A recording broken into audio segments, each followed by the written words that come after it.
زندگی کا سبق۔ ایک مرتبہ کی بات ہے کہ جب میں بہت چھوٹا تھا، میرے چاچا اور چاچی بس کے ذریعے اورنگ آباد آ رہے تھے۔ اس دن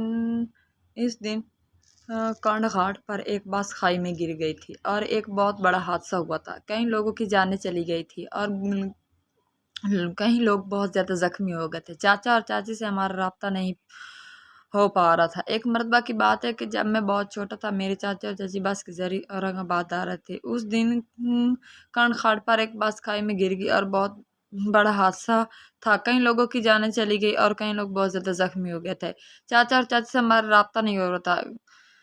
موبائل کرنے پر وہ سوئچ آف ہی بتا رہا تھا۔ میرے ابو اور امی اور پورے گھر والے پریشان ہو گئے تھے۔ اسی پریشانی میں پوری رات گزر گئی اور ہم صبح کے اخبار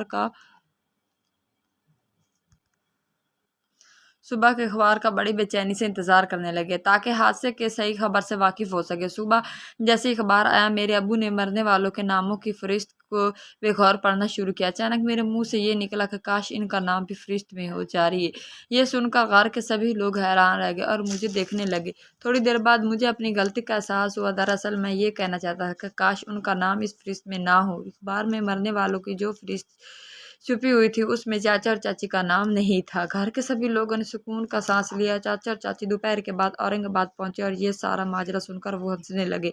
اور واقعے کے بعد مجھے یہ احساس ہو گیا کہ کبھی بھی کچھ بولنے سے پہلے سوچنا بے حد ضروری ہے،